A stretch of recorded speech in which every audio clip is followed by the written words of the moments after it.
Member parliament Hasan Masoodi का कहना है कि सुप्रीम कोर्ट में दफा 370 मामले को लेकर वो काफी पुरउम्मीद है, जबकि 35A जैसे कई प्रोविजन मुल्क की कई रियासतों में नाफिज हैं। अनंतनाग में न्यूज 18 के साथ खास बातचीत में मसूदी ने कहा कि सुप्रीम कोर्ट में इनके वकला ने दफा 370 का दिफा इत्मीनान बख्श अंदाज में किया है। मसूदी साहब खैर मकदम है, जानना चाहेंगे कि क्या आप संतुष्ट है, मुतमईन है जिस तरह से अगर देखा जाए जो पैरवी वकील की जानिब से हो रही है सुप्रीम कोर्ट में और जो खदोखाल रहे हैं 370 को जिस तरह से प्लीड किया गया, तो ऐसे में आपका रिएक्शन? जी, आप कहेंगे कि क्या मुतमईन नहीं, मुतमईन तवक्को से ज्यादा पैशन के साथ, जज्बे के साथ हमारे वकला ने मामला पेश किया। देखिए, कोई मिल मिला के कोई 40-50 घंटे तक बहस हुई और जिसकी इब्तिदा तो मशहूर जो वकील हैं आप जानते हैं कपिल सिब्बल जी ने की, उसके बाद गोपाल सुब्रमण्यम जी ने की, उसके बाद बाकी वकला आ गए। तो जिस जज्बे के साथ किया उन्होंने वो मेरी तवक्को से भी ज़्यादा है और इतना यानी मुदल्लल और मुफस्सल बहस की। और उसके आगे जो दूसरा फरीक है उसकी तरफ से मुझे नहीं लगता कि उनमें कोई डेंट किया गया। जो बहस हमारी तरफ से हो गई उस बहस में कोई डेंट हुई। देखिए, हमने बिल्कुल वजाहत के साथ कहा कि 356 का मकसद क्या है, मंशा क्या है। आप 356 के सहारे किसी और जो मद होगा, आईनी मद होगा, उसमें तरमीम नहीं कर सकते। ये सीमित है सिर्फ ताकि गवर्नर ये इंटरिम पीरियड के लिए काम चलाए, न कि आप दायमी फैसले करेंगे इसकी आड़ में। बहरहाल जो भी जैसे यह इंटरप्रिटेशन क्लास है 367 का, उसको आप वसीला नहीं बना सकते हैं कि सबस्टेंटिव चेंजेस करने का।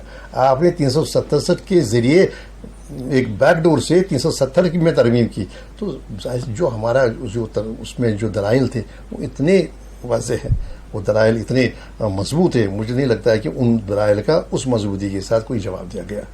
लेकिन जिस तरह से अगर सीजीआई का देखेंगे या फिर उसके बाद जो पॉलिटिकल सर्कल में जो बात फैली है वो ये है कि जब दलाइल पेश किए गए 35A को लेकर, तो ये कहा गया कि इससे जो हुकूक है या फिर जो है बेयासिड है ये 35A सेक्शन, और ये कहा गया कि इससे जो है डिस्क्रिमिनेशन पैदा होता है पूरे मुल्क में, तफरुका एक पैदा होता है। नहीं, देखिए बात ये है, पहले ये बात है कि 35A है वो किसी के हुकूक नहीं लेता है, नहीं कि किसी को हुकूक देता है। ये प्रोटेक्टिव एक अम्ब्रेला है उन कवानीन के लिए जो कवानीन जो हमारे जम्मू कश्मीर के परमानेंट रेजिडेंट मुस्तकिल बाशिंदे की, एक तो उसकी तारीफ है कौन मुस्तकिल बाशिंदा होगा और फिर उसकी प्रिविलेज क्या होंगे, उसके हुकूक क्या होंगे।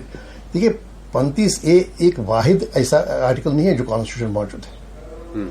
ये किस पस मंजर दिया गया, ये 1952 का जो दिल्ली एग्रीमेंट हुआ उसके पस मंजर आप जो वहाँ पर जो ये इंट्रोड्यूस किया 1952 का जो एग्रीमेंट है वो प्राइम मिनिस्टर ने पंडित जवाहरलाल नेहरू ने इंट्रोड्यूस किया पार्लियामेंट में, और फिर उसके जवाब में उसकी तायद में वहाँ वकालत की कि ये क्यों किया, और उसी में उन्होंने वाज़ेह किया कि ये जो हमारे हुकूक है, जो पुश्तनी बाशिंदों के हुकूक है, यहाँ के मुस्तकिल बाशिंदों के हुकूक, क्यों ये ज़रूरी है कि इनको तहफ़्फ़ुज़ दिया जाए। और उसी के बाद 1956 में ये 35A आया और जो कॉन्स्टिट्यूशनल ऑर्डर था उसमें। अब देखिए बात ये 35A वाहिद एक नहीं है एक ऐसा प्रोविजन।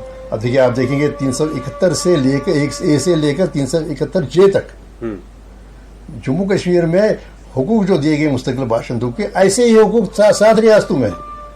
आप देखिए नागालैंड में हम आमतौर पर कहा जाता है कि ये क्या है जी, कहीं भी रह सकता है जो हमारा शहरी है।